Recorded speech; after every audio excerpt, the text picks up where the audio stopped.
Inilabas ni Coach Cheng Giao ang posibleng rason bakit tinalo ng rain or shine ng Ginebra sa out-of-town game. Pagpasok sa second round ng competition, ibinida na rin ni Coach Cheng Giao. Good news para sa Gilas Pilipinas, lumutang at ang ticket sa laban ng Gilas ngayong Nobyembre, sinasabing may sold out na sa ilang pwesto.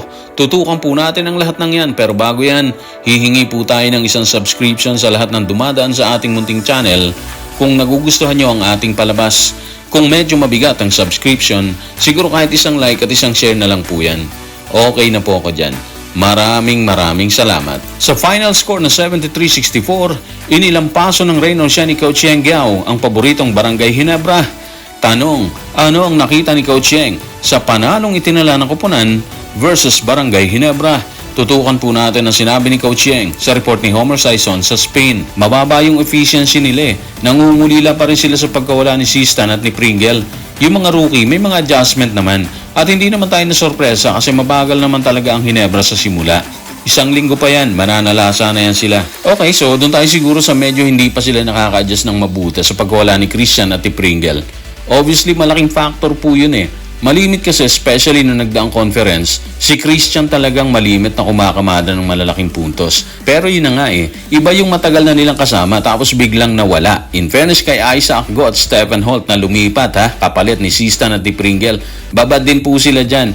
Meaning nakikita natin yung effort na ginagawa ni Coach Tim na magkaroon kaagad ng magandang chemistry ang dalawa sa bago nilang team. Si Holt kumamada ng 13 points. 9 rebounds at 2 assists sa loob ng 38 minutes. Si Isaac Go meron lang siyang 2 points, 8 rebounds, 1 steal at 2 blocks sa loob ng 32 minutes. Para sa isang bago sa team, maganda na rin yung pinakita nila. Ang problema, hindi sapat yon, lalo na sa part ni Go, meron lang siyang 2 points, di ba? Isa pa rin sa naging problema ng Ginebra, yung malamig ng mga kamay ni RJ Barrientos. Inaasahan kasi ng karamihan magpapakita siya ng maganda sa unang salang sa Ginebra. Sa kasamaang palad, hindi ganun yung nangyari. Meron lang siyang 2 puntos, 2 rebounds, 1 assist at 2 steal sa laban po na yon.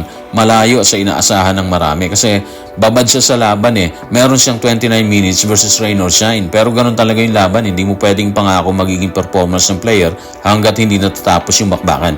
Depende kasi yan sa strategy na ilalatag ng kalaban.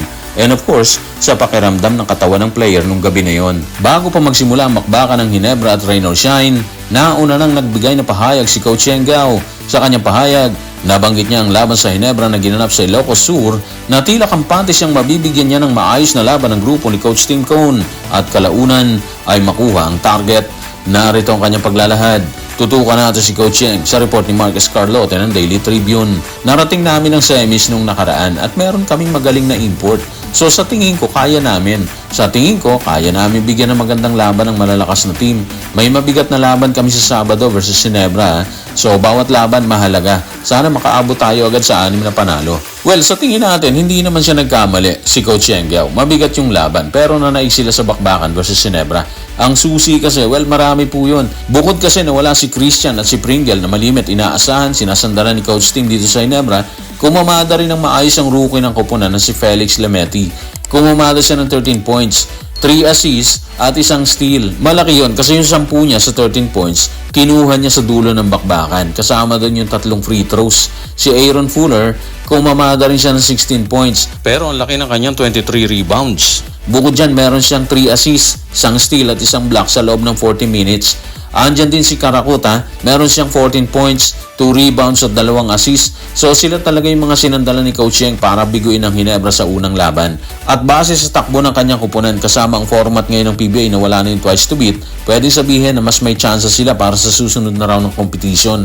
Kung natalo ng rain or shine ng paboritong Ginebra San Miguel, lumutang naman ang magandang balita para sa kupunan ng Gilas Pilipinas. Tanong, ano ang posibleng magandang balita para sa pambansang kupunan? Narito ang report. Tutukan natin si Ruben Terrado sa kanyang report sa Spain.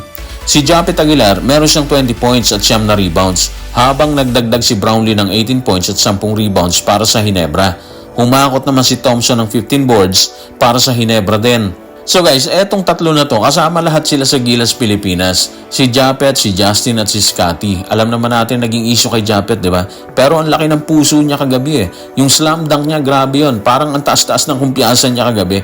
Yun nga lang, natalo pa rin sila doon. Si Justin, given na yun, magpe-perform talaga siya ng matindi. Walang question po doon. Pero yung Scotty Thompson, iba na rin yun. Bakit natin sinabi yun?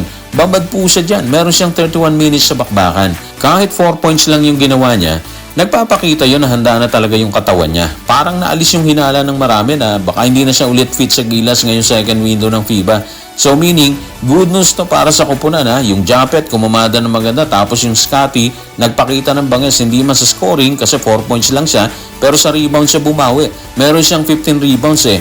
Galing siya sa kanyang back injury ha. Habang tila handa na si Scotty Thompson na bumalik sa Gilas Pilipinas base sa pinakita niyang tibay versus Rain or Shine, ibinida naman ng SBP na sold out na ang ticket sa ilang pwesto sa Mall of Asia Arena para sa second window ng FIBA Asia Cup qualifiers. Narito ang pasilip ng SBP. Tutukan natin ang sinabi ng SBP sa kanyang official Twitter or X account. Huwag palampasin. Tayo ay nasa huling 70 araw bago muling kumilos ang Gilas Pilipinas at muling gumawa ng kasaysayan.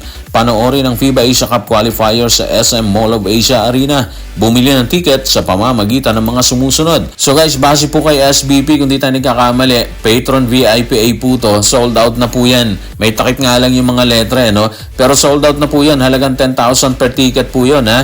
At sold out na rin sa halagang 7,000 sa Patron VIP B. Natitira po dito is yung Patron A, 3,500 po yan. Patron B, 2,800. Lower Box A, 2,100. Lower Box B, 1,400. Upper Box A, 700. At Upper Box B, meron po siyang halaga na 600. Yung general admission, open pa rin po siya. Nagkakahalaga po yan ng 400 pesos. Again, Patron VIP A and B, worth 10K at 7K. Sold out na po siya. At para sa mga gustong bumili ng ticket, mabibili po yan sa SM Tickets. So guys, maraming salamat.